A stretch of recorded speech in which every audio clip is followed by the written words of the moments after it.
Welcome to the Red Sneaker Podcast, your guide to success in the worlds of writing and publishing. Now, here's your host, best-selling author and founder of the Red Sneaker Writers Center, William Bernhardt. Hey everyone, welcome to episode 5 of the Red Sneaker Podcast. This goes live on November 5th, 2018. I have some exciting Red Sneaker news to share with you, and we have an interview with Erin Hennicke. Erin is the director of television and film for the largest literary scouting agency in New York, Franklin Siegel.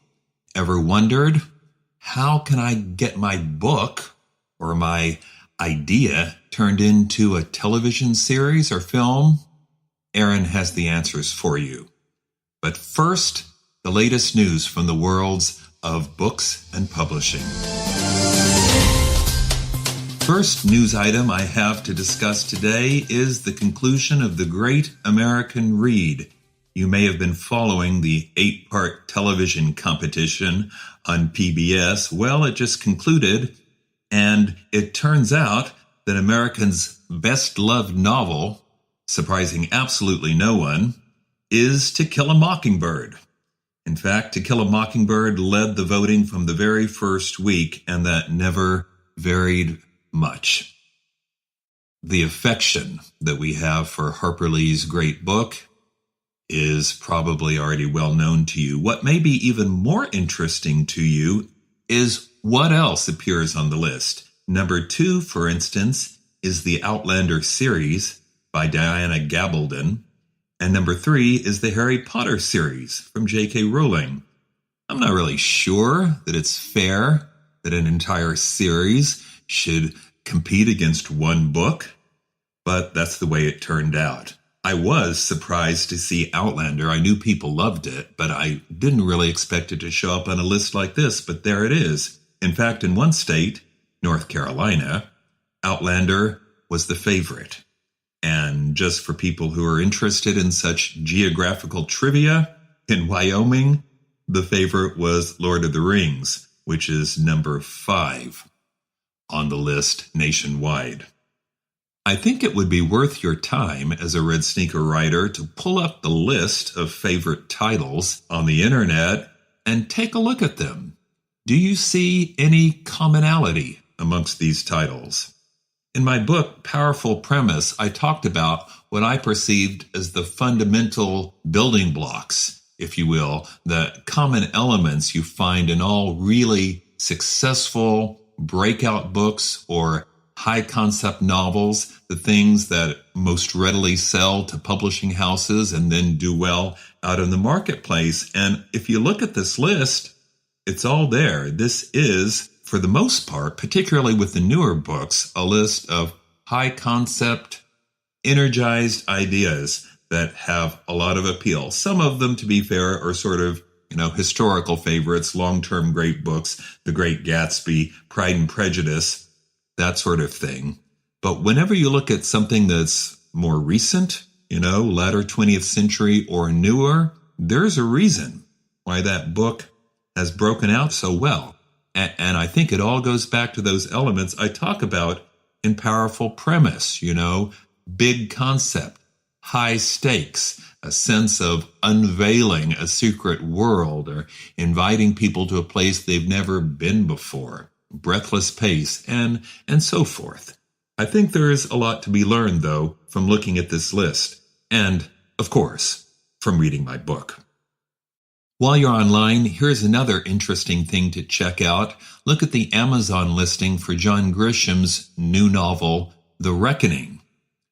What you might notice right off the bat is that the new hardcover edition sells for just under $14. Pretty good price. Of course, we're used to that from Amazon. Here's something that might also intrigue you. The paperback is over $20. Now, to be fair, that's a large print paperback, so maybe that's the reason it's being offered at the same time and so expensive. But look at the ebook. The Kindle edition for the same book is $14.99. In other words, it's more expensive than the hardcover. Now, this is the result of a New York Big Five publisher, Penguin Random House. Doubleday is the division that publishes this book, them deliberately setting their prices to drive people toward the print edition and away from the digital edition. I've talked before about the deluge of articles that have been around indicating that print is up, and digital is dying, which is so not true. At best, ebooks aren't growing at the same rate they did before. Digital audiobooks, on the other hand, are growing out of sight.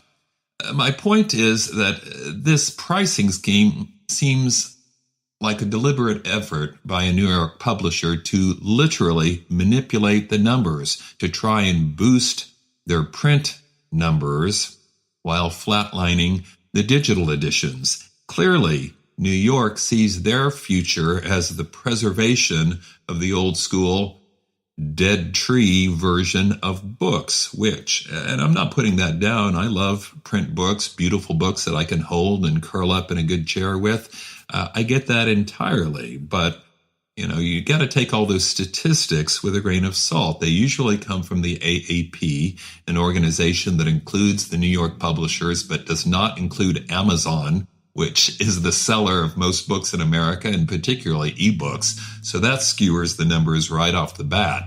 But particularly when you have this kind of manipulative pricing, it's an even larger grain of salt, I guess, is what I'm saying. They are using their agency pricing rights, which they fought for and got, to try and steer people toward print editions and away from digital. Is that going to work?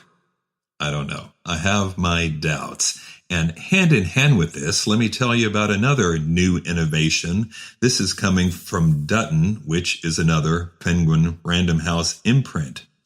They've just released their first batch of what they're calling Minibooks.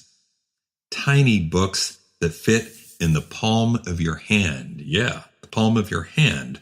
They're about the size of a small a cell phone, and they work on a horizontal axis. You flip up and down rather than along a vertical axis like you do with a normal print book. These tiny editions are small, no thicker than your thumb. Paper is as thin as onion skin. So you can read it with one hand, flipping the pages upward, just like some people do when they're reading on a cell phone. I think this is obviously targeting, at least initially, younger people. The first books they're releasing in this format are a sort of boxed set of John Green's extremely popular young adult titles. They're being priced at $12, and they should soon show up at Walmart and Target and places like that, in addition to bookstores. Dutton did not invent this concept. This actually comes out of the Netherlands, where they're called dwarsliggers. Apologies if I mispronounced that. And they have been popular there, although they're being used to publish people like Dan Brown and John Le Carré, more adult, extremely popular titles. I put this right next to the story about John Grisham's new book because it seems to me that once again, they're trying to steer people, and particularly the younger generation, people most likely to be reading digital books on their cell phones, trying to steer them back to print, or perhaps to print for the first time, by producing a book that looks and kind of feels like a cell phone, like a digital book. Is that going to work? Again, I have my doubts. I don't fault anybody for trying, but I definitely have my doubts. Again, New York seems to feel like their future is completely dependent on print books. I kind of feel like that's a mistake. I think they'd be more successful if they tried to take on Amazon in the digital world, because ebooks, and now particularly audiobooks, do look like the future. In some European countries, digital is already very dominant, and publishers are doing digital first. That is, starting with the digital editions and then maybe doing a print edition if there's interest. That looks like the way of the future, but maybe at the very least, New York can forestall that with some of these new approaches. One last news story, and this is the one I find really exciting, has to do with a new Chinese bot. That's B-O-T, meaning an app, a software program which translates books from one language to another. It was announced just a little while ago that this new Chinese bot I'm talking about translated an English book, a 300-page English book written by an Indian author. Apologies if I mangle his name, Srinivas Mahankali. It translated it to Mandarin Chinese in 30 seconds. And you're thinking, well, that must have been awful. Well, no.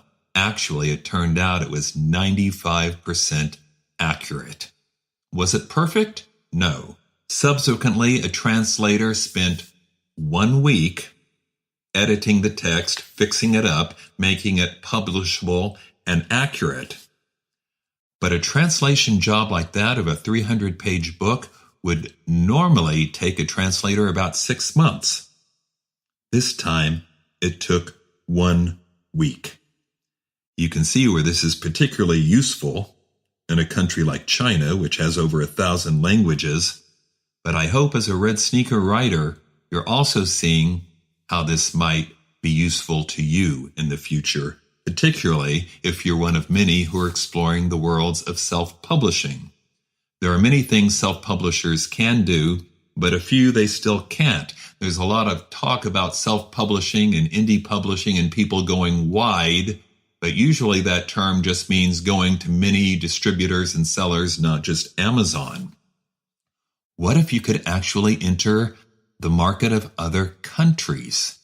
Not just with English language books sold in other places, but with accurate translated editions of your own books.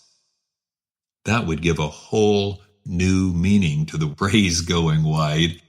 It would open doors that we've never seen before, whole new possibilities.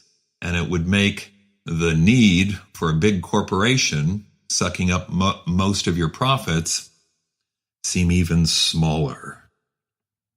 Now, we're not there yet, but how long will it be before some vellum-like version of this program becomes available to other people? And then perhaps instead of paying for a whole translation, you just have to pay a translator for a week's work cleaning it up. Many years ago, and here I mean like a decade and a half, 2 decades, I ran a small publishing house, Hawk Publishing, not for my own books, but for other people's books. But that was back before the digital revolution, and everything was expensive and problematic when you were locked into the print and paper world. Trying to compete with New York was nigh on to impossible when you had to deal with offset printing and warehousing and distribution and bookstores. Even things like getting a good cover were time-consuming and expensive. It was hard to find people who could do the art, people who could turn it into a good-looking cover. Today, of course, as many of you already know, you can find good quality cover creators all over the internet. You ought to be able to find something that literally competes well with New York, and it costs you maybe $200, $250, possibly even less, way less if you don't care about the quality, but I'm assuming all Red Sneaker writers do. Still, the point is it can be obtained quickly and professionally for not that much money. Imagine if the same thing were true for foreign translations of your books. I think this is really exciting. I will continue to track this story like I do all the other stories, because these are the things that Red Sneaker writers need to know.